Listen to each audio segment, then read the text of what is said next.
End gold buyers, మీ కష్టాల్లో నమ్మకమైన మీ ఆత్మీయ నేస్తం.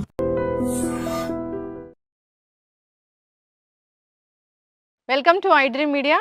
సో వినాయక చవితి అనగానే మనం ఎంతో సంబరంగా జరుపుకుంటూ ఉంటాము. ఈ వినాయక చవితిలో మనము 21 పత్రులను సమర్పిస్తూ ఉంటాం. ఇవన్నీ కూడా మెడిసినల్ ప్లాంట్సే. మరి ఈ 21 పత్రులు ఏంటి, వీటిలో ఉన్న మెడిసినల్ ప్రాపర్టీస్ ఏంటి? సో దీని గురించిన పూర్తి వివరాలు తెలుసుకుందాం. మనం ఈరోజు ప్రగతి సుధామ గ్రీన్ నర్సరీలో ఉన్నాము. మనతో పాటు ప్లాంట్ సైంటిస్ట్ రామారావు గారు ఉన్నారు. వారిని అడిగి పూర్తి వివరాలు తెలుసుకుందాం. సార్ నమస్తే. నమస్తే. నమస్తే. ఎలా ఉన్నారు సార్? బాగున్నాము. మనందరం కూడా బాగుండాలి. సమస్త ఇది కూడా మానవ మాత్రమైన మనము, మనతో పాటుగా ఇతర సమస్త జీవులు కూడా అద్భుతమైనటువంటి సృష్టిలో ఉన్నాం మనం. ఈ సృష్టి మహా అద్భుతమైన సృష్టి. ఇంకో రకంగా చెప్పాలంటే ప్రకృతి.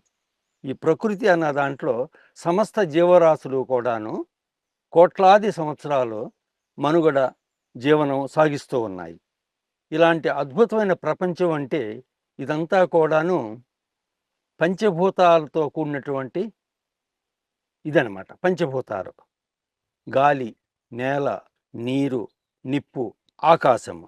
ఈ పంచభూతాలతో పాటుగా 5 యూనివర్సల్ ఎలిమెంట్స్తో పాటుగా మనకు ఇంకొకటి ఏంటంటే ప్రకృతి, భగవంతుడు మనకు ఇచ్చినటువంటి సంపద, వృక్ష సంపద.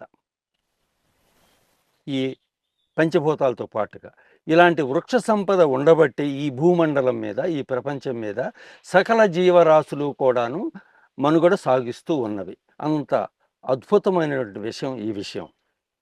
ఈ వృక్ష సంపద వచ్చేటప్పటికి జనరల్గా అయితే మనం చిన్న చిన్నగాను మొక్కలు, వృక్షాలు అని మాట్లాడుకుంటాం. కానీ ఈ ప్రపంచం మీద వృక్ష సంపద అనుకుంటే అటవీ ప్రాంతం అంతా కూడాను వృక్ష సంపద. మన ప్రపంచానికి ఏ దేశానికైనా సరే అటవీ ప్రాంతం, అడవులు, కారడవులు, చిట్టడవులు, అనేక రకాల అడవులు, ఇవన్నీ కూడాను మనకి ప్రకృతి ప్రసాదించినటువంటి వరము, అద్భుతమైన వరం. ఇలాంటి వృక్షాల్లోనే అనేకమైనటువంటి వృక్షము అనగానే మన ఆహారానికి, సకల జీవరాశులకి ఆహారంగాను, అట్లాగే ఆరోగ్యపరంగాను అనేక రకాలుగా ఇవన్నీ కూడా మనకు ఉపయోగం. ఆరోగ్యపరంగా వచ్చింది అనేటప్పటికీ దాంట్లో అనేకమైనటువంటి ఔషధ విలువలు నిగూఢంగాను నిక్షిప్తమై ఉన్నాయి ఈ మొక్కల్లో. ప్రాచీన కాలంలోనే మన భారతీయ సంస్కృతి, మన భారతీయ ఆయుర్వేదానికి మూల పురుషుడైన ధన్వంతరి, తద్వారా తదుపరి అనేకమైన ఔషధ నిఘంటులు తయారు చేసినటువంటి ఈ మొక్కల యొక్క ఔషధ విలువలని నిక్షిప్తంగా చేసినటువంటి చరకుడు అని చెప్పేసి, సుశ్రుతుడు అనేసి, ఇలాంటి అనేక ప్రఖ్యాతమైనటువంటి ప్రాచీన వైద్యులు ఎంతో కూడాను ఈ వృక్ష సంపదను గురించి మనకు వివరించారు. ఇప్పుడు మనం ప్రతి పండుగలు అనేకమని చేసుకుంటూ ఉంటాం. అనేక రకాల పండుగలు, దసరా పండుగని, దీపావళి పండుగని, సంక్రాంతి పండుగని, వినాయక చవితి అని ఇట్లా చేసుకుంటున్నాం. ప్రస్తుతం మనం మాట్లాడుకునేది వినాయక చవితి అన్నటువంటి పండుగను గురించి. వినాయక చవితి అన్న పండుగ రాగానే మనకి ముఖ్యంగా తోచేది వినాయకుని మనం రకరకాల పత్రులతో పూజిస్తుంటాం. ఆ పత్రులు కూడా ఏమిటి? పురాతన కాలంలోని మన పూర్వం ఆయుర్వేదంలో పండితులు అయినటువంటి వాళ్ళు అనేక వందలు వేల రకాల్లో కూడాను అన్ని మొక్కలలో కూడా ఔషధ విలువలు అనేకమైన ఉన్నా కూడా ప్రత్యేకంగా వినాయక పూజకు మాత్రం 21 రకాల మొక్కల్ని, వాటికి సంబంధించిన పత్రుల్ని కూడాను ఉదహరించి ఈ 21 రకాల పత్రుల్ని సేకరించి వినాయకుని కానీ పూజిస్తే మనందరికీ కూడాను ఆరోగ్యము, సకల సంపదలు కూడా చేకూరుస్తాయనే నమ్మకం, విశ్వాసం మనందరికీ ఉందన్నమాట. మరి ఈ రోజున ఈ ఐడ్రీమ్ మీడియా ద్వారా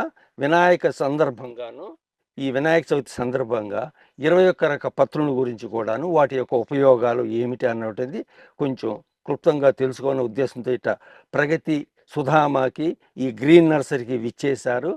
మరి ఇక్కడ నేను ప్లాంట్ సైంటిస్ట్గా ఈ ప్రగతి రిజార్ట్స్కి దాదాపు 30 సంవత్సరాల నుంచి కేవలం గ్రీనరీ అంతా కూడా సృష్టిస్తూ, అందునాను మా యొక్క చైర్మన్ గారు డాక్టర్ జీబీకే రావు గారు యొక్క ఆ స్ఫూర్తి మేరకు ఔషధ విలువలు ఉన్న మొక్కల గురించి ప్రత్యేకంగా అనేక వందలాది జాతులు ఇక్కడ పెంచి అన్నీ కూడా మేము నాటి ఈ నందనవనంగా మార్చేసాము ఈ 2500 ఎకరాల యొక్క ప్రగతి సుధామ కూడాను. Yes. అట్లాగుననే ప్రతి సంవత్సరం కూడాను రకరకాల ఔషధ విలువలు ఉన్న మొక్కలు ఇతర అనేకమైన ఉపయోగాలున్న మొక్కలను కూడాను ప్రజలకు కూడా చాలా పంచటం జరుగుతూ ఉంది.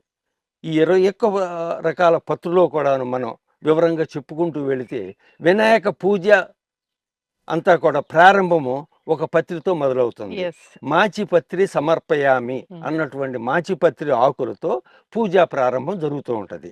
మాచిపత్రి అనగానే మనలో చాలామందికి తెలుసు. మామూలుగా మాచిపత్రిని మన పూలదండల్లో వాడటం, దేవుళ్ళకి దేవతలకి దండలుగా చేసి వాడటం, ఆడపిల్లలు మన మల్లెపూల లాంటి దండలుగా ఈ ఆ మాచిపత్రి కూడా పెట్టుకుని వాడటం ఇలా మామూలుగా ప్రాక్టీస్ అనమాట మనందరికీ ఇక్కడ. కానీ ప్రత్యేకంగా మాచిపత్రి అనగానే అది సువాసన సుగంధంతో కూడినటువంటి మొక్క. ఒక సంవత్సరం పాటు 2 సంవత్సరాల పాటు పెరుగుద్ది అనమాట. అది అంటే యాన్యువల్ అంటాం, లేకపోతే బైనియల్ అంటాము. అది పచ్చటి ఆకులతో చాలా అందంగా కనిపిస్తూ ఉంటుంది. ఆ మాచిపత్రి అనేటువంటిది కొద్దిగా మనం నలిపితే మాత్రం మంచి సుగంధం కూడా వెలువడుతుంటుంది ఆకుల నుండి. దీనిలో అనేకమైన ఔషధాలు విలువలు ఉన్నవి ఈ మాచిపత్రిలో. ముఖ్యంగా మన రకరకాల జ్వరాలకి ఇది బాగా పనిచేస్తుంటుంది. దీంతో ఏ మొక్క అయినా సరే ఆ మొక్కల్లో ఉన్నటువంటి రసాయనాలు, రకరకాల రసాయనాలు, వాటి యొక్క సమ్మేళనాల వల్ల మన యొక్క ఆరోగ్యం మీద, శరీర ఆరోగ్యం మీద బాగా పనిచేస్తుంటాయి ఇవి. అందుకని రకరకాల మొక్కల యొక్క ఆకుల కషాయాలు, అంటే విడివిడి భాగాల్లో కూడా వాటి యొక్క కషాయాలు కేవలం పుష్పాల ద్వారా మరి అవి ఇచ్చేటటువంటి సుగంధం సువాసన కూడా మనం పీల్చినా కూడాను అదంతా కూడా మన ఆరోగ్యాన్ని దోహదపడుతూ అనేది ఒక విషయం ఖచ్చితంగా మనందరికీ తెలుసు. అది జరుగుతూ ఉందన్నమాట. ఇది ఆర్టిమిసియా అని అంటుంటారు దీన్ని ఇంగ్లీష్లో. ఆర్టిమిసిన్ 1, ఆర్టిమిసిన్ 2 అన్నటువంటి రసాయనాలు ఉండటం వల్ల ఈ మొక్కలోను అనేకమైన ఆరోగ్యపరంగాను ఉపయోగాలు ఇస్తోంది. విషజ్వరాలను తగ్గించటం, కోవిడ్ లాంటి వైరల్ ఫీవర్స్ను కూడా ఇది తగ్గించే గుణం దీంట్లో చాలా ఉందన్నమాట. ఇదే కాకుండా మన చర్మానికి సంబంధించిన అనేకమైన వీటికి కూడా చాలా ఉపయోగపడుతుంది. ఈ మొక్కని ఏంటంటే మనం ఒక 4-5 ఆకులు తీసుకుని కషాయంగా చేసుకుని మనం సేవిస్తే మనలో ఉన్న కొన్ని దుర్గుణాలు, కొన్ని అనారోగ్య కారణాలను కూడా తీసే ఆరోగ్యవంతంగా ఉండి కొంచెం దృఢంగా ఉంచుతుంది అనమాట ఈ మాచిపత్రి అన్నటువంటిది. ఫస్ట్ మనం ఇదే మాచిపత్రిని పెడతాం కదా పత్రిలో. ఈ పత్రిలో ఈ మాచిపత్రిని మనం వాడతాము. అందుకనే వినాయక పూజా ప్రారంభం కూడా మాచిపత్రి సమర్పయామని మొదలు పెడతాం. దీని తర్వాత ఇంకా 20 రకాల పత్రులు కూడా వస్తుంటాయి. మామూలుగా 21 పత్రులే అని సేకరించడమే కాకుండా ఔషధ విలువన అనేకమైన ఇతర పత్రులను కూడా వీటితో పాటుగా వాటిని కూడా సేకరించి మన పూజ చేస్తే అవన్నీ కూడా ముఖ్య కారణం ఏంటి, వీటిలో ఇలాంటి రకరకాల వనమూలికలను మనం సేకరించటం, ప్రత్యేకంగాను సేకరించిన తర్వాత వాటి యొక్క ఉపయోగాలు తెలుసుకుంటాం. అప్పుడు మనకి బాగా శ్రద్ధ కూడా కలుగుతుంది. ఇలాంటి మొక్కలన్నీ కూడాను అనేకమైన ఔషధ విలువలు ఉన్నాయి కాబట్టి ఈ మొక్కల్ని మనం సాధ్యమైనంత వరకు మన వీలును బట్టి మనమే కానీ పెంచుకుంటే, మన ఎదురుగానే ఉంటే ఇవన్నీ కూడా వాటి నుంచి రకరకాల ఉపయోగాలు కూడా మనం తీసి ఆరోగ్యాన్ని కాపాడుకోవచ్చనే దృఢ సంకల్పం అలా కలుగుతుంది. కాబట్టి ఈ సేకరణ కానీ, ఉపయోగం కానీ, పూజాభావం కానీ, పవిత్రత కానీ మన పూర్వీకులు అట్లా జోడించారన్నమాట వీటికి. కాబట్టి అనేకమైన మొక్కల్లోనూ అనేకమైన ఔషధ గుణాలు ఉన్నాయి. ప్రత్యేకంగా 21 పత్రుల్లో కూడా అదనమాట. ఈ మధ్యన వచ్చిన కోవిడ్ మనకి మహమ్మారి వచ్చింది ఒక 4-5 సంవత్సరాల క్రితం. అప్పట్లో ఈ మాచిపత్రి అన్నటువంటి ఆకు కషాయం, జూలు మాచిపత్రిని ఇంకో రకమైన మాచిపత్రి, ఈ రెండిటి యొక్క ఆకులు కషాయాలు కోవిడ్ లాంటి ఫీవర్స్లో బాగా పనిచేస్తుంది. కాబట్టి ప్రగతి రిసార్ట్స్ నుండి కూడా చుట్టుపక్కల గ్రామాల వాళ్ళు ఈ 2 రకాల మొక్కలను కూడా తీసుకెళ్ళి వాటి కషాయాన్ని ఉపయోగించి వాళ్ళకి కొంతలో కొంత నమ్మకం ఏర్పడింది కూడాను. ఆ జ్వరాల నుండి విముక్తి రాకుండా వాటిని కాపాడటం ఇలాంటివి కూడా జరిగింది. అలాంటి అద్భుతమైనటువంటి ఔషధ విలువలు ఉన్నటువంటి మొక్కలు ఇవన్నీ కూడా ప్రత్యేకంగా ఇలాంటి మాచిపత్రి అన్నటువంటి మొక్క కూడాను. చాలా చక్కటి సువాసన కదా సార్ ఇది. అవును. సో మనం నెక్స్ట్ అంటే 2వ పత్రిక వాకుడాకు సమర్పిస్తాం కదా సార్. సో దాంట్లో ఉన్న మెడిసినల్ ప్రాపర్టీస్ ఏంటి, అసలు ఆ వాకుడాకు అనేది చూడడానికి ఎలా ఉంటుంది? సో 2వ పత్రి మాచిపత్రి తర్వాత మనం సేకరించి వాడేది వాకుడు పాదు, ఉమ్, వాకుడు ఆకు. ఇంకో రకంగా చెప్పాలంటే కంటకారి, దీని పేరు కంటకారి. ఎల్లో బెర్రీడ్ బ్రింజాల్, అంటే ఇది మన వంగ జాతికి సంబంధించినటువంటిది. దీని కాయలు వంకాయలాగా చిన్న చిన్న గుడ్లులాగా ఉంటాయి అన్నమాట, ఎల్లో కలర్. అందుకని ఎల్లో బెర్రీడ్ నైట్ షేడ్ అని కూడా వాడుతుంటారు దీన్ని. దీంట్లో అద్భుతమైన ఔషధం ఇది. మామూలుగా మన బయట ప్రదేశాలలో ఒక రకమైన కలుపు మొక్కలుగా లేస్తూ ఉంటుంది. మన పాత పెంట పోగుల మీద, వేస్ట్ ల్యాండ్స్లోను అలా విపరీతంగా లేస్తూ ఉంటుంది. ఇది వరకటి రోజుల్లో ఇలాంటి పత్రులు అనేకమైన మన చుట్టుప్రక్కన లేస్తూ ఉండేవి. కానీ ఈ కాలక్రమేణా మన యొక్క రకరకాల యాక్టివిటీస్ వల్ల హ్యూమన్ బీయింగ్స్ అంతా కూడా మనం ప్రకృతిని పెద్దగా పట్టించుకోకుండా మన అవసరాల మేరకే మనం ముందు చూపు లేకుండాను అన్ని ప్రకృతిని నిదానంగా నాశనం చేసుకుంటూ వెళ్తున్నాం. అవును. నాశనం చేసుకుంటూ వెళ్తున్నామని అనుకోగానే మనకు ఆశ్చర్యం వేస్తుంది. నేనేంటి ప్రకృతిని నాశనం కాను, మనం నిరంతరము ప్రకృతిని నాశనం చేసుకుంటూ వెళ్తున్నాము అభివృద్ధి పేరిట. Yes. ఎప్పుడూ కూడా మనం గుర్తుంచుకోవాల్సిన అభివృద్ధి పేరిట మనం ప్రకృతిని ఎంత తక్కువగా మనం దాంట్లో ఇంటర్ఫియర్ అయ్యి ఎంత తక్కువగా దాన్ని మనం నాశనం చేస్తున్నామన్న పాయింట్ మనం గుర్తుపెట్టుకుంటే సాధ్యమైనంత వరకు మన చుట్టుపక్కల ఉన్నటువంటి వనమూలికల్ని రకరకాల మొక్కల్ని కూడా రక్షించే విధానంగా, పోషించే విధానంగా తీసుకెళ్తూ ఉంటాం. ఈ రెండో పత్రి, ఈ వాకుడు పాదు, దీనిలో అద్భుతమైన ఔషధ గుణాలు ఉన్నవి. ఇది మనకు ఆయుర్వేదంలో దశమూలాలని ఒక కాంబినేషన్ ఉంది, ఒక డ్రగ్ కాంబినేషన్. దశమూలాలని, పంచమూలాలని ఇట్లా రకరకాలుగా ఉంటాయి ఆయుర్వేదంలో. ఆ దశమూలాల్లో కూడా దీన్ని కూడా ఉదహరించారు. దశమూలాలు అంటే 10 రకాల వేర్లతోనూ ఆయుర్వేద మందులు తయారు చేస్తాం. దాంట్లో కూడా ఇది ఉంది, దశమూలాల్లో కూడా ఉంది. కాబట్టి దీని యొక్క ప్రాముఖ్యత మనం ఊహించవచ్చు.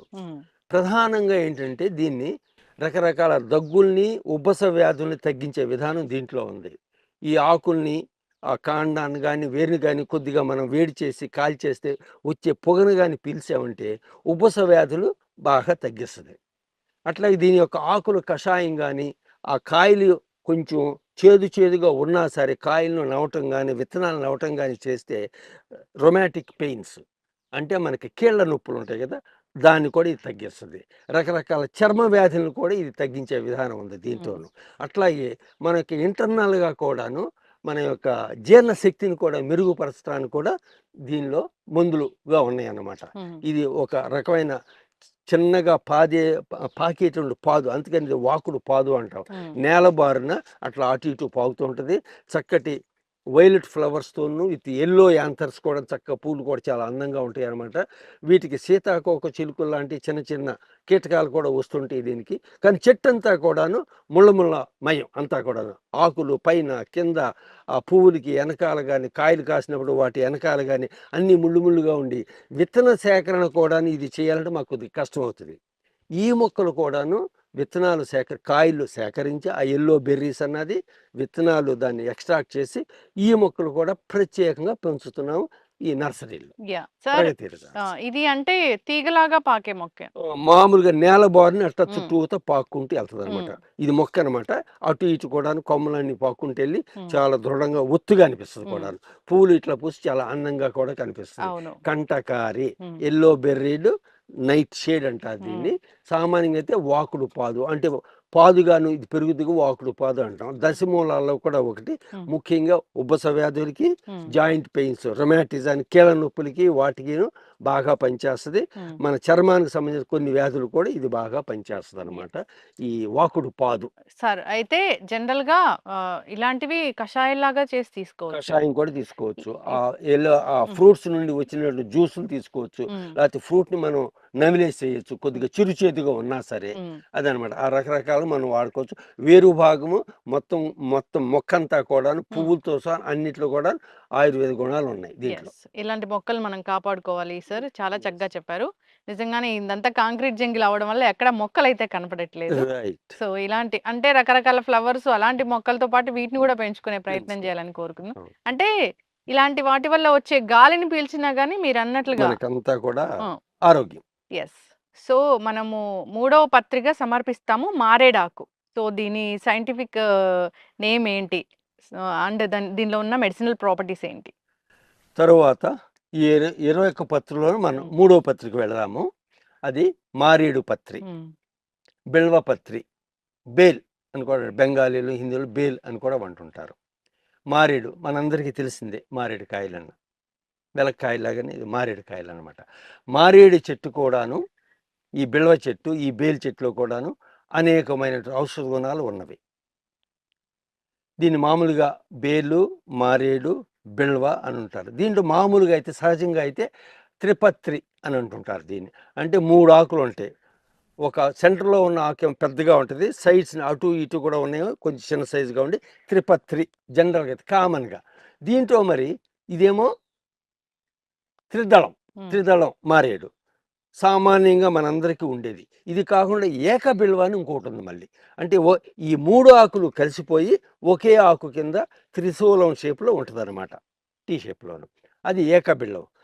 బిల్వము అనంగానే, మారేడు అనంగానే చాలా చాలా శివుడికి ప్రీతికరమైనటువంటి పత్రి చెట్టు. శివుడు అసలు ఈ మొక్కలో నివసిస్తాడనేటువంటి నమ్మకం కూడా మనకి పురాణాల్లో ఉందన్నమాట. అంత ఇది శివాలయాల్లో తప్పనిసరిగా ఉండవలసిన మొక్కల్లోనూ బిల్వ కూడా తప్పనిసరిగా ఉండవలసినటువంటి వృక్షం శివాలయ ఆవరణలో. అంత ప్రాశస్త్యం ఉంది దీనికి. మరి ఆయుర్వేదంలో ఈ మొక్కను గురించి అనేకమైనటువంటి పరిశోధనలు జరిగి దానిలో ఉన్న విశిష్ట గుణాలని అంత కూడా వెలికి తీసి ఆ మొక్కను కానీ మనం ఉపయోగించగలిగితే మన ఆరోగ్యానికి చాలా చాలా ఉపయోగం అన్నమాట. ఈ బిల్వపత్రిలోను ఈ ఆకుల యొక్క కషాయం కానివ్వండి, తర్వాత పువ్వుల నుంచి వచ్చేటువంటి సువాసన సుగంధములు కానివ్వండి, మరి కాయలో ఉన్నట్టు గుజ్జులో కానివ్వండి, వేరు భాగంలో కానివ్వండి, కాండం యొక్క బెరడులో కానివ్వండి, అన్నిటిలో కూడాను అనేకమైన ఔషధ గుణాలు ఉన్నాయి. ఇంగ్లీష్లో దీన్ని గోల్డెన్ యాపిల్ అని కూడా వ్యవహరిస్తుంటారు. సంస్కృతంలో శ్రీఫల, దీని పేరు చక్కటి నేము, పవిత్రమైన నేము శ్రీఫల, గోల్డెన్ యాపిల్ అదనమాట. రకరకాలు పిలుస్తుంటారు దీన్ని. ఆయుర్వేదంలో ఈ మొక్కను గురించి దాదాపు 5,000-6,000 సంవత్సరాల క్రితమే చాలా అంటే చాలా విస్తృతంగా పరిశోధన చేసి ఆయుర్వేదం సంబంధించిన పండితులందరూ కూడాను అనేకమైన విలువల్ని దీన్ని కనుక్కొని మనకి అందించారు. సో ఈ మారేడాకుల కషాయం కూడా మారేడాకుల కషాయం తీసుకున్న, ఆ పువ్వుల నుంచి వచ్చే సుగంధ సువాసన మనం పీల్చిన, కాండం యొక్క బెరడు కషాయం తీసుకున్న, వేరు బెరడు కషాయం తీసుకున్న, పండులో ఉన్నట్టు గుజ్జు చాలా గమ్మీగా జిగురుగా ఉంటుంది, దానికి సంబంధించిన షర్బత్తులు కానీ డ్రింకులు కానీ రకరకాలు చేసుకుని తీసుకున్న, దాంట్లో ఉన్న విత్తనాలు కూడా మనం నవిలినా కూడాను, దాంట్లో ఉండే ఎక్కువగా ఉండే పీచు పదార్థం కూడాను, ఇవన్నీ కూడాను మనకి రకరకాల జ్వరాలను తగ్గించడానికి, విష జ్వరాలను డిటాక్సిఫికేషన్ బాగా చేస్తుంటుంది, జీర్ణశక్తిని బాగా మెరుగుపరుస్తుంది, హైలీ కూలింగ్ ఎఫెక్ట్ కూడా ఇస్తుంది. వేసవి కాలం వచ్చిందంటే ఈ మారేడుకాయల గుజ్జులతోనూ షర్బత్తులన్నీ మనకి విపరీతంగా బయట దొరుకుతాయి. బిల్వ షర్బత్, ఆ వేసవి కాలంలో ఆ బిల్వ షర్బత్ కానీ తీసుకుంటే మనకు వెంటనే మన శరీరం అంతా కూడాను అత్యధిక ఉష్ణోగ్రత ఉన్నదంతగా కూలింగ్ ఎఫెక్ట్ వచ్చేసి చక్కటి ఇది వాతావరణంగా మనకు అనిపిస్తుంది. మన ఆరోగ్యం అంతటా అద్భుతంగా పనిచేస్తుంటుంది ఈ మారేడు మొక్క. మరి అందుకనే దీన్ని శివాలయాల్లో ముఖ్యంగా వాడుతుంటారు. ఏ ఆలయాలను దేవాలయాల్లో కూడా ఈ మొక్కని తప్పనిసరిగా నాటుకుని పోషించుకోవడం చాలా మంచిది. ఈ బిల్వ మొక్క అంటే మాత్రం ఇది ఎడారి ప్రాంతంలో కూడా లేస్తుంటుంది. మరి దీన్ని రాజస్థాన్ లాంటి this is Rajasthan state tree, ఇది జంగ్ అంటుంటారు దీన్ని. ఈ అదే ఎడారి ప్రాంతంలోనూ ఇది బాగా వస్తుంటుంది. అంటే నీటి సౌకర్యం ఎద్దడి ప్రాంతాల్లో కూడా వస్తుంటుంది అనమాట. ఇది ఒక్కొక్కసారి కరువు కాటకాలు వచ్చినప్పుడు ఈ వృక్షం యొక్క బెరడుని చాలా మెత్తగా ఉండి పౌడర్గా తయారు చేసి ఫుడ్గా వాడుతుంటారు దాన్ని. ఇకపోతే దీని యొక్క ఆకులు ఈ మేకలు, గొర్రెలు, ఇతర జంతువులు కూడా మంచి ఆహారం. ఇది కాయలు కూడా బీన్స్ లాగా కాయలు కూడా కాస్తుంటుంది. మొదట్లోనేమో ఆకుపచ్చగా ఉన్న తర్వాత పసుపచ్చగా మారి గుత్తులుగా కాయలు, ఆ కాయలు బీన్స్ అనమాట. వాటిని కూడా మనం కూరగాను అట్లాగాను ఇట్లా ఆహారంగా తీసుకోవచ్చు. వీటన్నిటిలో కూడా మంచి అనేకమైన పోషక విలువలు ఉండి మన ఆరోగ్యానికి చాలా అంటే చాలా బాగా దోహదపడుతుంటుంది. ఈ మారేడు చెట్టు, ఈ త్రిపత్ర, ఈ బిల్వ, ఇదన్నమాట ఈ ఎస్ చెట్టు. చక్కగా చెప్పారు సార్. వినాయక చవితి పత్రుల గురించి 21 పత్రుల గురించి మాట్లాడుకుంటున్నాము. దాంట్లో 4వ పత్రి గరిక. హ్మ్. గరిక అంటే గరిక సమర్పించినంత మాత్రానే వినాయకుడు మనల్ని కరుణిస్తాడని చెప్తూ ఉంటారు. అంత గొప్పదని చెప్తూ ఉంటారు. సో ఏం చెప్తారు సార్? గరిక గడ్డి అది వినంగానే మనకు అనిపిస్తుంది. గరిక గడ్డి, హ్మ్. గడ్డి ఏముంది? Very simple. అనేక రకమైన గడ్డి జాతులు ఉన్నాయి మన ఎదురుంగాన. తుంగగడ్డి, గరిక గడ్డి, ఇంకో గడ్డి ఇవన్నీ గడ్డి. కానీ మరి గరిక గడ్డిని ప్రత్యేకంగా వినాయక పూజ దాంట్లోనూ 21 పత్రుల్లో ఒక పత్రి కింద మన పూర్వీకులు పొందుపరిచారు. మరి గ్యారంటీగా విశేషాలు చాలా ఉంటాయి కదా మరి తప్పనిసరిగా. అవేంటి కొన్ని మనం తెలుసుకుందాం. గరిక గడ్డి హరియాలి గ్రాస్ అంటుంటాం. సైనోడాన్ డాక్టైలాన్ అని శాస్త్రీయ నామం. హ్మ్. హరియాలి గడ్డి అనవచ్చు, ధూప్ గడ్డి అనవచ్చు, రకరకాలుగా దానికి పేర్లు ఉన్నాయి ప్రాంతీయాన్ని బట్టి. మనకి చేలగట్లలోను వేస్ట్ ల్యాండ్స్లోను అక్కడ ఇక్కడ పొలాల్లోనూ అన్నీ కూడా గరిక గడ్డి తుంగగడ్డి విపరీతంగా లేస్తూ ఉంటాయి. అది మనకు ఒక రకంగా ఇబ్బందికరంగా ఉంటాయి మన పంటలకి వాటికి వీటికి కూడా. కానీ గరిక గడ్డిలో కూడా విశేషమైనటువంటి ఆయుర్వేద గుణాలు. దాంట్లో ఎక్కువగాను సిలికా అన్నటువంటి చాలా తక్కువ మోతాదులో సిలికా అన్నట్టు కొంచెం ఎక్కువ మోతాదులో ఉంటుంది. బహుశా ఆ సిలికా కాంటెంట్ వల్లే దీనికి కొన్ని ఆయుర్వేద గుణాలు బహుశా వచ్చుంటాయి అన్నమాట. దీని యొక్క వేరు భాగం కానివ్వండి, సన్నగా పొడుగ్గా ఉన్న ఆకులు కానివ్వండి, ఇవన్నీ కూడాను మనం హోల్ ప్లాంట్గా మనం వాడచ్చు అన్నమాట.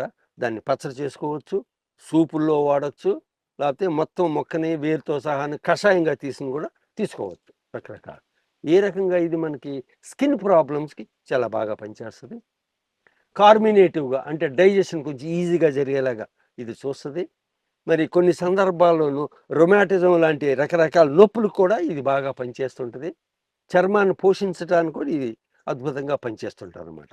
మరి ఈ గరిక గడ్డి మీద మేసినటువంటి ఆవులు కానీ మేకలు కానీ లేకపోతే ఇతర జంతువులు కానీ వాటి యొక్క పాలు చాలా అంటే చాలా స్వచ్ఛంగా ఉండి అనేకమైన ఔషధ విలువలతో కూడా ఉంటాయి.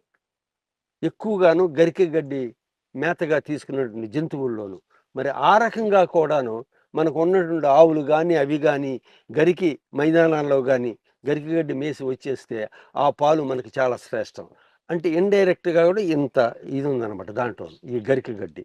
మరి గరిక గడ్డి సమర్పయామి అని చెప్పేసి పూజా విధానంలోనూ దీన్ని కూడా వాడుతుంటాము. హరియాలి గ్రాస్ అని అంటారు, ధూప్ గ్రాస్ అంటాము, గరికడ్డి. దీంట్లో సిలికా అన్నట్టు ఎక్కువగా ఉండటం వల్ల కొంచెం ఎక్కువ మోతాదులో ఉండటం వల్ల బహుశా ఆ విలువలన్నీ కూడా వచ్చి ఉంటాయి. గరిక గడ్డిని కూడా కేవలం గడ్డే కదా అని మనం నిర్లక్ష్యంగా చూడకోకుండాను గరిక గడ్డిలో మీరు తేడాగా ఉంటాయి. ఒక రకమైన గరి అంటే ఈ రకమైన గరిక గడ్డే కొంచెం బ్లేడ్స్ కొంచెం వైట్గా ఉండి కొంచెం పొడుగ్గా ఉండి చూడముచ్చటగా కూడా ఉంటుంది. అలాంటి గరిక గడ్డి ఇంకా మనకి శ్రేష్టం అనమాట మనం ప్రత్యేకంగా వాడాలంటే. క్యాన్సర్ కూడాను దీని యొక్క కషాయం పనిచేస్తాం అన్నది కూడా ఒక విధానం వచ్చింది దీంట్లో. డాక్టర్ కాదర్వాలి గారు మా ప్రగతి రిసార్ట్స్ వచ్చినప్పుడల్లా కూడాను ఆ క్యాన్సర్ నివారణకు అనేకమైనది మా దగ్గర ఉన్న మొక్కల గురించి చెప్పుతూను గరిక గడ్డిలో కూడా ఉంది కాబట్టి గరిక గడ్డి కషాయం కూడా మీరు తీసుకుంటాం మంచిదని చెప్పేసి ఆయన సలహాలు ఇస్తుండేవారు. కొద్దిమంది ఆ ప్రకారం ఆచరించేవాళ్ళు. ఇంతటి అద్భుత విలువ ఉండే దీన్ని కూడాను మనం 21 పత్రుల్లో కూడా పెట్టడానికి అదే కారణం అయి ఉంటుంది. దీన్ని కూడాను మనం సేకరించుకుని ఉపయోగించుకుంటే మనకి చాలా మంచిది అనమాట. చక్కగా చెప్పారు సార్. 5th పత్రి గురించి మాట్లాడుకుంటున్నాం. 5వ పత్రి వినాయక 21 పత్రిలో సో ఉమ్మెత్త. సో ఉమ్మెత్తలో ఉన్న ఔషధ విలువలేంటి? మెడిసినల్ ప్రాపర్టీస్ ఏంటి? సో దీన్ని సమర్పించడం వెనుకున్న సైంటిఫిక్ రీజన్ ఏంటి? ఉమ్మెత పత్రి. ఉమ్మెత అనగానే ఒక రకంగా చెప్పుకోవాలంటే కొంచెం విషపూరితం. మనకందరూ అనిపిస్తుంది విషపూరితం ఏంటి, టాక్సిక్ ఏంటి, మనం పత్రిలో పెడతాం ఏంటి, అదేంటి వెంటనే అనిపిస్తుంది, అవునా? కానీ ఉమ్మెతలో మళ్ళీ కొన్ని రకాలు ఉంటాయి. తెల్ల ఉమ్మెత, నల్ల ఉమ్మెత, పర్పుల్ కలర్ కానీ, ఆర్నమెంటల్ అలంకరణ కానీ రకరకాల మొక్కలు కూడా ఉన్నాయి. ఇక్కడ రకరకాల మొక్కలు కూడా పెంచుతాము. ఇది ప్రత్యేకంగా నల్ల ఉమ్మెత, బ్లాక్ దతూరా అంటుంటాం. ఉమ్మెత అనగానే తెల్ల ఉమ్మెత వినాయక పత్రిలో వాడుతుంటాము, దీన్ని కూడా వాడచ్చు అనమాట. ఆ తెల్ల ఉమ్మెత అందంగాను గొట్టాలాగాను ఏంజల్స్ ట్రంపెట్ లాగాను చక్కగా పూలు పోస్తుంది, చూస్తాక చాలా అందంగా ఉంటుంది. చాలా డెలికేట్ ప్లాంట్ కూడా అది. అది దాన్ని ఇంకో రకంగా చెప్పాలంటే థార్న్ యాపిల్ అంటాం. అంటే యాపిల్‌లాగా వాటి కాయలు ఉంటాయి. దాని మీద ముళ్ళు ముళ్ళుగా అనిపిస్తారనమాట. అందుకని థార్న్ యాపిల్ అని ఇంగ్లీష్‌లో వ్యవహరిస్తుంటాం ఉమ్మెత్త చెట్టుని. అయితే ఇది టాక్సిక్ అయినా కూడా ఔషధ విలువలుగా కొన్ని ఉన్నాయన్నమాట దీంట్లోను. ఆ రసం గాని అది గాని. అయితే ఈ ఆకుల్ని రకరకాల బ్రాంకైల్ ప్రాబ్లమ్స్‌లో వాడొచ్చు దాన్ని. వాటిని కొద్దిగా కాల్చేస్తే వచ్చినటువంటి ఫ్యూమ్స్‌ని మనం పీల్చామంటే ఉబ్బస వ్యాధులకి పెట్టింది పేరిది. హ్మ్. అట్లాగే రొమాటిజానికి కూడా బాగా పనిచేస్తది కషాయం తీసుకుంటే. మరి రకరకాల స్కిన్ ప్రాబ్లమ్స్ కూడాను ఇది దాంట్లో ఉన్నటువంటి రకరకాల కెమికల్ కాంపోనెంట్స్ వల్ల చర్మ వ్యాధులు కూడాను ఇది బాగా పనిచేస్తదనమాట. అది విషపూరితం కాబట్టి మనం ఏ మొక్కల నుండి సామాన్యమైనటువంటి ఉత్పత్తుల ద్వారా కషాయంగా గానీ, లేపోతే ఏదన్నా మన మెత్తగా చేసి పౌల్టీస్ లాగా గానీ, ఇంకో రకంగా వాడాలంటే మాత్రం మన ఆయుర్వేదం డాక్టర్ల యొక్క సలహా మేరకు మనం ఎప్పుడు కూడా వాడాలి, ఆచరించాలి. దీంట్లో ఇంకోటేంటి ఎలోపతిక్ మెడిసిన్స్ దీనికి ఆయుర్వేదం మధ్య ముఖ్యమైన కారణం మనందరికీ తెలిసింది. ఈ ఆయుర్వేద మందుల్లోనూ సైడ్ ఎఫెక్ట్స్ అన్నటువంటి చాలా తక్కువగా ఉంటాయని మనకి గట్టి నమ్మకం. పరిశోధనలు కూడా అవి అట్లా చూపించినాయి. అయితే అయినా కూడా మనం ఏ వస్తువైనా సరే మన ఈ ప్రకృతిలో పరిమితంగా వాడాలి.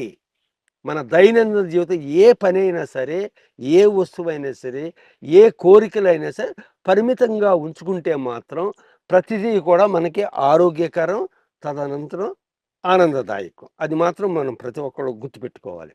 సో ఇది విషపూరితం అయినా కూడా యాంటీ వెనమస్ ప్రాపర్టీస్‌గా అంటే విషాన్ని విరిచే గుణం కూడా దీంట్లో ఉంటది. అంటే పాము కాటు, తేలు కాటు అవి వచ్చినప్పుడు ప్రథమ చికిత్సగా కూడా దీని యొక్క రసాన్ని గానీ, ఆ పొగను గానీ పీల్చినా కూడా పనిచేస్తది. హ్మ్. ఈ దతూర. ఈ ఉమ్మెత్త చెట్టు అనమాట. అందుకని ఆ కారణం చేత ఉమ్మెత్తను కూడా ప్రత్యేకంగా 21 పత్రిలో ఒక పత్రిగా పొందుపరిచారు మన ఆయుర్వేదం డాక్టర్లనమాట. ఇది ఆర్నమెంటల్ వాల్యూ. పువ్వులో పువ్వు వచ్చి పర్పుల్ కలర్‌గా ఉండి అందంగా కూడా కనిపిస్తది. తెల్ల ఉమ్మెత్త కూడా తెల్లని పువ్వులు ఇచ్చేసి చాలా ప్రస్ఫుటంగా ఇదిగా కనిపించి చాలా బావుంటదనమాట తెల్ల ఉమ్మెత్త కూడాను. ఈ ఉమ్మెత్త యొక్క ఆయుర్వేద గుణాలు, విలువలు అవేనమాట. యెస్. చక్కగా చెప్పారు సార్. ఉమ్మెత్త అనగానే నిజంగానే దాంట్లో అదొక టాక్సిక్ ప్లాంట్ లాగే మనకి చూస్తాం. పూర్వం రోజుల్లో మీరు ఒకసారి గుర్తు తెచ్చుకోండి. మన పూర్వ రోజుల్లోను గ్రామీణ ప్రాంతాల నుంచి మీరేమన్నా వస్తే మన దీపావళి పండుగొచ్చినప్పుడు హ్మ్. దీపావళి పండుగ దీపారాధన ఆ! చేసేవాళ్ళు. మామూలుగా మట్టితో చేసిన కుందులు ఆ దీపారాధన వాడు. అయితే ఉమ్మెత్తకాయలను కూడా సేకరించి, దాన్ని సకానికి చేసి, దాన్ని డొల్లగా చేసి, ఆయిలేసి ఆ ఒత్తులు ఆటిలో పెట్టి, వాటికి తాటాకులతో అందంగాను అలంకరణగా అదే పెట్టే విధానంగా చేసి, దాంట్లో ఇది పెట్టి జ్యోతులు వెలిగించేది. అసలు ఎంత అద్భుతంగా కనిపించేదో ఆ వాతావరణం దీపావళి పండుగ రోజున. ఆ! ఉమ్మెత్తకాయలు అట్లు కూడా సేకరించి అట్లా వాడేవాళ్ళనమాట. యెస్. అట్లాగే ఉమ్మెత్తకాయ దీపావళి అప్పుడు రకరకాల బాణాసంచాలు వాడేవాళ్ళు గదా! అవును. ఈ ఉమ్మత్తకాయలు కూడా సేకరించి తాటి చెట్ల యొక్క ఆ పొలుసులు అంటారు అవి కూడా సేకరించి ఇవన్నీ కూడా ఒక రకంగా ఎండబెట్టి ఏదో తయారు చేసి బాణసంచాలు కూడా ఇవి వాడేవారు. అనేకమైన ఉపయోగాలు మనం తెలుసుకుని వాడితే చాలన్నమాట. అవును. అంతా కూడా మనకి ఆరోగ్యంగా పనిచేస్తుంది. యెస్. ఉమ్మెత్త ఆకుల పొగ పీల్చేంత ఈ ఉమ్మతి మాత్రాన ఆకులను కూడాను హ్మ్. పిల్లలకి ఏదైనా జీర్ణకోశకు సంబంధించిన అనారోగ్యాలుగా అనిపిస్తే ఈ ఉమ్ముతాకును కూడా చక్కగా వెచ్చ చేసి ఆ ఉదర భాగం మీద కూడా పెడితే ఒక గంట 2 గంటలు పెట్టిన తర్వాత ఉపశమనం కూడా గ్యారంటీగా వస్తుంటుంది. హ్మ్. అలాంటి విలువలు ఉన్నాయి ఈటిల్లో. యెస్. మెడిసినల్ ప్లాంట్స్ వాటిలో ఉన్న మెడిసినల్ ప్రాపర్టీస్ తెలుసుకోవడానికి ఏదైనా వాడుకునే విధానము అలా కావాలి అన్నప్పుడు మీరన్నట్లుగా ఆయుర్వేద వైద్యుల సలహాలు సలహాలు తప్పనిసరి తీసుకొని తీసుకుని వాడితే మాత్రం హ్మ్. మనకంతా కూడా మంచి. యెస్. అవేర్‌నెస్ కోసం మనం ఇలాంటివి ప్రోగ్రామ్స్ అనేవి చేస్తూ ఉన్నాము. అసలేంటి మెడిసినల్ ప్లాంట్స్ పెట్టడం వెనకున్న అసలు రీజన్ ఏంటి? అది పీల్చినంత మాత్రాన మనకి ఎటువంటి అనారోగ్య సమస్యలు తగ్గిపోతాయని. రైట్. అంటే 1 డే అంతా ఉంచితే గూడా అంటే మనం ఉంచుతాము. ఒక 3, 4 డేస్ అలా ఉంచుతాము. అప్పుడు మన ఇల్లంతా గూడా శుభ్రపడిపోతుందేమో అనిపిస్తది. అవును. యెస్. సో, చక్కగా తప్పనిసరి. చెప్పారు సార్. సార్ నెక్స్ట్ మనము పత్రిక సమర్పించేది 6వ పత్రి రేగు. రైట్. రేగు అంటే రేగిపండ్లు మనందరికీ తెలిసిందే. అవును. చాలా ఇష్టంగా తీసుకుంటాము. జనరల్‌గా మెడిసినల్ వాల్యూస్ చాలానే ఉంటాయి దాంట్లో అని జెప్తుంటారు. అవును. ప్రత్యేకించి ఏం జెప్తారు? ఈ రేగు పత్రి పెట్టడం వెనకున్న సైంటిఫిక్ రీజన్ ఏంటి? మెడిసినల్ ప్రాపర్టీస్ ఏంటి? రేగు చెట్టు, రేగు పత్రి, బదరీ పత్రి అంటుంటారు సంస్కృతంలో. బదరీ పత్రి చాలా పాపులర్ అన్నమాట బదరీ పత్రి. రేగు చెట్టు కన్నా రేగు కంప. అంతా కూడా ముళ్ళమయం. రకరకాల రేగు చెట్లు, చిన్న చెట్లు, మధ్య రకం చెట్లు, కొంచెం వృక్షాలుగా ఎదిగాయి. రకరకాల రేగుపళ్ళు అనమాట. రేగుపళ్ళు అనంగానే మనకి ఏం గుర్తొస్తుంది? సంక్రాంతి తర్వాత మనకి ఇవి ఉన్నాయి కదా! ఆ పండుగలో రేగుపళ్ళు పోస్తాం. భోగి పండ్లు. భోగి పండ్లు ఉమ్, పోస్తాం. వెంటనే మనకు స్ఫురించేది అదనమాట. ఈ బదరీ పత్రిక కూడాను 21 పత్రికలోనూ ఒక పత్రికగా వ్యవహరించి దాని గురించి మనం సేకరించుకుంటాం ఇంట్రెస్టింగ్‌గాను. దానిలో ఉపయోగాలు తెలుసుకుంటాం. ఇయన్నీ కూడా మంచిదనమాట. అయితే అంతా ముళ్ళమయం కాబట్టి జనరల్‌గాను రైట్ అవే మనం ఉపయోగించడం వీలు పడదు. అయితే రేగుపళ్ళు మనం తీసుకున్నా, రేగు ఆకుల కషాయం లేకపోతే వేరు కషాయం మొత్తం అది తీసుకున్నా కూడాను ప్రధానంగాను మనకి జీర్ణకోశానికి సంబంధించిన వ్యాధులకి డైసెంట్రీ అని, ఇంకోటి డయేరియా అని ఉమ్, వీటిని నివారించడానికి ఇది బాగా పనిచేస్తుంటది. కార్మినేటివ్‌గా అంటే ఆకలి కలిగించడానికి ఎపటైట్‌గా ఉమ్, ఇది బాగా పనిచేస్తుంటది. అట్లాగే చర్మానికి కూడాను కొంచెం మృదువుగా ఉండేలాగా చూస్తదన్నది రేగుపళ్ళు కూడాను అప్పుడప్పుడు తీసుకుంటూ ఉంటానమాట. ఉమ్, అలాంటి ఔషధ గుణాలు ఈ రేగు చెట్టులో కూడా ఉన్నాయి. అయితే వేరు భాగము ఆకుల్లోను, పండులోను ఆ లోనున్న గట్టి గింజ కూడాను. ఉమ్, ఆ గట్టి గింజ కూడా చితక్కొట్టేసి తీసుకుంటే దానివల్ల కూడా చాలా ఉపయోగాలు. ఉమ్, ఆ పండులో కూడా ఫైబర్ పీచు పదార్థం కూడా ఎక్కువగా ఉండటం వల్ల కొన్ని రకాలుగాను మన ఆరోగ్యానికి బాగా దోహదపడుతూ ఉంటుంది ఈ రేగు చెట్టు, రేగు పండు. yes. ఇది మాత్రం జిజిఫస్ జుజుబా అని ఒక మధ్య రకమైన చెట్టు అనమాట. ఇది అంత ముళ్ళమయంగా ఉంటుంది. ఇవి కాకుండా ఇంకా పరిగి పళ్ళని చిన్నగా చెట్లుండి ఉమ్, చాలా స్వీట్‌గాను, చాలా టేస్టీగా ఉండి పరిగి పళ్ళు అంటూ ఉంటారు. బ్లాక్. అట్లాగే సీమరేగు అని ఉమ్, ఇంకో రకమైన పెద్ద పండు. ఇలా రకరకాలు కూడా ఉన్నాయన్నమాట. కానీ మనం వాడుకునేది మాత్రం కామన్‌గా మనకు దొరికేటువంటి కంపగా దొరికేటువంటి జిజిఫస్ జుజుబా అని ఇదిగో ఈ రకమైన రేగు చెట్లు పత్రి కింద వాడుతుంటాం అనమాట. yes. అది ఈ రేగు వల్ల కూడా మనకు చాలా ఉపయోగాలు ఉన్నాయి. ఇది కూడాను మనం అదేదో ముళ్ళ పొద అని చెప్పేసి నిర్లక్ష్యం కాకుండా వీటిని కూడా మనం పొందుపరుచుకొని మన చుట్టూ ఉండేలాగా చూసుకుంటే చాలా మంచిదనమాట. yes. మేకలు కూడాను ముళ్ళ వల్ల అది వెంటనే తినకపోయినా కానీ రేగు ఆకులను కూడా వాళ్ళు ప్రధానంగా చాలా జాగ్రత్తగా అవి ఒలుచుకుని తినేస్తాయి. ఆహా. మేకలు అలాంటివి వేరే పశువులు కాకపోయినా మేకలు మాత్రం చాలా నాగ్గా తినేస్తాయి అనమాట. ఇది ఉమ్, వాటికి ఆరోగ్యం కూడా వీటి వల్ల కూడా బాగా వస్తుంది. yes. మేకలు కూడా ఆరోగ్యం. ఉమ్, వాటి పాలు రేగు ఆకుల మీద తిన్నటువంటి మేకల యొక్క పాలు కూడా చాలా శ్రేష్టమైనవి. ఉమ్, మన గాంధీ గారు కూడాను ఆవు పాలే మనకు చాలా శ్రేష్టం. ఉమ్, గేదె పాలు కంటే ఆవు పాలు శ్రేష్టం. ఉమ్, ఆవు పాల కంటే మేక పాలు ఇంకా శ్రేష్టం. ఉమ్, కారణం ఏంటంటే మేకలు అన్నటువంటి జంతువులు కొన్ని మొక్కలు ఆకులు తప్ప ఉమ్, అనేక రకమైన మొక్కలన్నీ కూడా తినేస్తుంటాయి అవి జనరల్గా. మేకలు ఏది దొరికినా సరే ముందర తినేస్తాయి. దానివల్ల అవి ఉత్పత్తి చేసే పాలల్లోనూ ఎక్కువగా ఔషధ విలువలు అన్నది మన గాంధీ గారు కనిపెట్టారు. ఉమ్, అందుకని ఆయన మేకపాలు వాడేవారు. దానికి సంబంధించిన ఇతర ఉత్పత్తులు వాడి మన ప్రజలందరికీ కూడా మేకపాలు శ్రేష్టమని కూడా మన సలహా ఇచ్చారనమాట. yes. అలాంటి అద్భుతమైన గుణాలు ఈ రేగు చెట్టులో ఉన్నాయి. అవును. ఇప్పుడు ఈ మెడిసినల్ ప్రాపర్టీస్ అనేవి మనం అన్ని ఆకులు తీసుకోలేం కాబట్టి అలాంటి మేకపాలు తీసుకుంటే ఆ గుణాలన్నీ మనకు వచ్చేస్తాయి. అట్లా కషాయాలు ఉమ్, కషాయాలు మనం సులభంగా తయారు. ఇక రేగుపళ్ళు అవును. రేగుపళ్ళు ఏముంది మనం సేకరించుకుని తినేస్తాం. సీజనల్ ఫ్రూట్స్ ఖచ్చితంగా తీసుకోవాలని చెప్తారు. అవి కూడా మన దేశంలో మన ప్రాంతంలో పండే తీసుకుంటే అవును. కనుక మనకి నాటు రకాలు ముఖ్యంగా శ్రేష్టమైనవి. నాటు రకం ఎస్ అది దేశవాళీ రకాలు ఏదైనా సరే. ఎస్ చక్కగా చెప్పారు. నెక్స్ట్ పత్రిక వెళ్దాం సార్ మనము. సార్ 7వ పత్రిక మనం వినాయక పత్రిలో ఉత్తరేణిని సమర్పిస్తాము. సో ఉత్తరేణి అంటే ఎక్కడ పడితే అక్కడ మొక్క వస్తూ ఉంటుంది. అయితే దీన్ని ప్రత్యేకంగా సమర్పించడానికి వెనుకున్న సైంటిఫిక్ రీజన్ ఏంటి? మెడిసినల్ ప్రాపర్టీస్ ఏంటి? సో ఉత్తరేణి మనందరికి తెలిసిందే. అపమార్గ సంస్కృత దాని పేరు. చమత్కార అని ఇంకో పేరు కూడా ఉంది దానికి. చమత్కారం లాగా అంటే గజిబిజిగా ఉంటుంది అనమాట. అది అంటే అనేకమైన విలువలు ఉన్నాయి దాంట్లో, ఔషధ విలువలు. అందుకే చమత్కారం అని కూడా వ్యవహరిస్తుంటారు.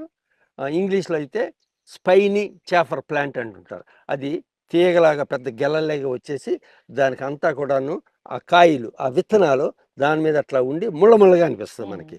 మనం ఆ ఉత్తరేణి ఎక్కువగా ఉన్న చాటలను మనం నడుచుకుంటూ వెళ్ళామంటే మన బట్టలకి ఆ ఉత్తరేణి యొక్క కాయలు ఆ తారం ముళ్ళ లాంటి ఒక రకమైన డిజైన్గా ఏర్పడి మనకి చూడముచ్చటగా అనిపిస్తుంది అనమాట. అందరికీ అనుభవమే. పొలాల గట్లమ్మట వేస్ట్ ల్యాండ్స్ తిరిగే వాళ్ళకి ఇది అనుభవం. ఉత్తరేణి అనేటువంటిది ఒక రకమైన కలుపు మొక్క. అంతే. కలుపు మొక్క అనగానే మరి ఇంకేంటి, ఇంకా మనం ఏం చెప్పుకోవాలి మనం ఇంకా? ఉమ్, కలుపు మొక్క అంటే వృధాయిన మొక్క అని ఉమ్, మనకు తెలుసు. కానీ మరి అలాంటి కలుపు మొక్కలు ఉత్తరేనే అనేకమైన కలుపు మొక్కల్లో కూడా ఔషధ విలువలు ఉన్నాయి. ఉమ్, ఇక దీంతో కూడా మనం చెప్పక్కర్లా. ఉమ్, ఉత్తరేణి అనగానే వెంటనే మన గ్రామీణ ప్రాంతాల్లోనూ ఎవరైనా ఏదైనా పనిచేసినప్పుడు దెబ్బలు తగులుతాయి ఆ, వాళ్ళకి, కట్స్ గిట్స్ ఇంజరీస్ అని వస్తుంటాయి. వెంటనే ఉత్తరేణి ఆకు ఉందని ఎతుకుతూ ఉంటారు చుట్టూతా. వాళ్ళకి సర్వసాధారణంగా చుట్టుపక్కల కనిపిస్తుంది. వెంటనే వెళ్తారు, 4 ఆకులు కోసేస్తారు, అని చేతిలో పెట్టి ఇట్లా నలిపేస్తారు, ఆ ధాన్యం ఇట్లా పిండేస్తారు ఆ గాయం మీద, ఆ ఇంజరీ మీద. అది పిండేసిన తర్వాత ఆకులు కూడా దాని మీద అట్లా అతికిస్తారు, కట్టేసేస్తారు. 3వ రోజుకి అది ఎంత తీవ్రమైన గాయం అయినా సరే ఫినిష్. అలాంటి అద్భుతం ఉత్తరేణి. గాయాలకి చాలా బాగా, అంటే దీంతో ఏంటంటే యాంటీ కోయాగులెంట్ ప్రాపర్టీస్, రక్తాన్ని గడ్డగట్టే గుణం ఉమ్, ఎక్కువగా ఉందన్నమాట మ్మ్. దీంట్లో. తర్వాత యాంటీసెప్టిక్ ఉమ్, అన్నట్టు కూడా ఉంది దీంట్లో. అలాంటి విలువలు ఉన్నాయి ఈ ఉత్తరేణిలో. వీటి యొక్క గింజలు పొడుగ్గా వస్తుంది గెల, దానికేమో విత్తనాలు ముళ్ళ ముళ్ళగా అనిపిస్తుంది కానీ ముళ్ళు కావు అవి, అట్లా ఉంటాయి పొడుగ్గాను. ఆ విత్తనాలను సేకరించి దాన్ని పొడి చేసి చూర్ణం చేసి దాని తేనెతో కానీ మన నిమ్మరసంతో కానీ తీసుకుంటే కొన్ని రకాల ఉబ్బస వ్యాధులకి, చర్మ వ్యాధులు కూడా పనిచేస్తుంది ఇది. అట్లా అనమాట. ఉమ్, ఉత్తరేణి కూడా ఇది ఒక రకమైన తోటకూర మొక్క ఉమ్, చెప్పాలంటే. ఎకిరాంతస్ ఆస్పిరా అని శాస్త్రీయ నామం దీనికి. ఉమ్, మన తోటకూర జాతి కాబట్టి ఇది చిన్నగా దీంట్లో ఉన్నప్పుడే, టెండర్గా ఉన్నప్పుడే ఉమ్, దీన్ని మన తోటకూర లాగానే చక్కగా కూర వండుకొని చక్కగా తినేసేయచ్చు. మంచి ఔషధ విలువలు. ఓకే. అప్పుడెప్పుడు వస్తున్నా లేత ఆకులు. లేత ఆకుల్ని తోటకూర లాగానే వండేసి తినేసేయచ్చు. ఉమ్, కొద్దిమంది అట్లా చేసుకుంటారు కూడా ఉమ్, గ్రామీణ ప్రాంతాల్లోనూ వాళ్ళు. తోటకూరలాగా వండుకుని తినేస్తే చాలా మన జీర్ణశక్తిని బాగా మెరుగుపరిచి చాలా బాగా పనిచేస్తుంది ఈ ఉత్తరేణి. ఉత్తరేణి యొక్క వేరు భాగము, కాండం భాగాన్ని గ్రామీణ ప్రాంతాల్లో మన ప్రజలు దేనికోసం వాడతారు? దంత దావనానికి అవును. వాడుతుంటారు. దానికి కారణం ఏంటంటే దీంతో కానీ మనం రెగ్యులర్గా కొంతకాలం పాటు ఒక దీనిగా మనం రెగ్యులర్ చేసుకుంటే మాత్రం మన దంతాలు చాలా పటిష్టంగా ఉంటాయి. నోరంతా ఎంతో ఎంతో పరిశుభ్రంగా ఉంటుంది నోరంతా కూడా. ఉమ్, మన డెంట్యూర్స్ అని చెప్పేసి దంతాల కింద ఉంటాయి కదా, అవి చాలా పటిష్టంగా తయారవుతాయి అంట. మరి అలాంటి గుణాలు ఉన్నటువంటి ఈ ఉత్తరేణి మొక్క కూడా కలుపు మొక్క అయినా కూడా మనం దాన్ని ఉపయోగించడం చాలా మంచిది. ఆ కారణం చేతే దీన్ని కూడా 21 పత్రుల్లో కూడా మన వాళ్ళు పొందుపరిచారు. ఎస్. ఈ ఉత్తరేణి, అపమార్గ, చమత్కార, ఉమ్, స్పైనీ చాఫర్ ప్లాంట్ ఎస్. దీని పేరు. ఉత్తరేణి ఆకుల స్మెల్ కూడా ఒకలాంటి పంజెంట్. కొద్దిగా నలిపితేనే కొంచెం ఒక రకమైన మైల్డ్గా అనిపిస్తుంది అనమాట. అంటే ఇంప్రెసివ్గా, అవును. ప్లెజెంట్గా అనిపిస్తుంది. అది కూడా బాగా అంటే జండు బాము అలాంటివి ఉంటాయి కదా సార్, అట్లాగే పనిచేస్తుందేమో ప్రస్తుతం అనిపిస్తుంది. చాలా మైల్డ్గా అనిపిస్తుంది, ఆ, కానీ కొంచెం ఓకే ఇంప్రెసివ్గా అనిపిస్తుంది. అవును. ఇంకా దాని దాని నుంచి వచ్చే మరి ఇదే గింజలు రైస్. కాకుండాను నవగ్రహాల్లో కూడాను ఒక గ్రహానికి ఉత్తరేణి కూడా అలర్ట్ చేశారు. ఓకే. దీనిలో ఉన్న పవిత్రత వల్ల ఆయుర్వేదిక ఉన్న నవగ్రహంలో కూడా ఇది ఒక రకమైన మొక్క. నవగ్రహంలో కూడా దాని నుంచి వచ్చే బియ్యం కూడా వాడతారని చెప్తారు. బియ్యం కూడా వాడతారు. రైట్. Yes, అది sir. బియ్యంగానే ఉంటాయి. అవును. ఆ పై పొప్పర తీసేస్తే లోన బియ్యంగా గింజలు ఉంటాయి. అది కూడా వండుకొని తినటం మనకు చాలా మంచిది. సూపులు గాను చేసుకుని అది పుడ్డింగ్స్ గాను చాలా మంచిది. ఎస్, చక్కగా చెప్పారు sir. So medicinal plants scientist మీరు, చాలా రకాల ప్లాంట్స్ గురించి చెప్తూ ఉంటారు. 21 పత్రుల గురించి మాట్లాడుకుంటున్నాము. దాంట్లో ఉత్తరేణి గురించి చాలా చక్కగా చెప్పారు. దాని గురించి అంటున్నాం ఏంటంటే, అంటే ఇలాంటి ప్లాంట్స్ అన్ని మనం ఇంట్లో పెంచుకుంటే కనుక ఇవన్నీ నుంచి వచ్చే గాలిని పీల్చినా మనకి అనేక రకాల వ్యాధులు అనేవి కూడా తగ్గిపోతాయి. yes. ఎస్, చక్కగా చెప్పారు సార్.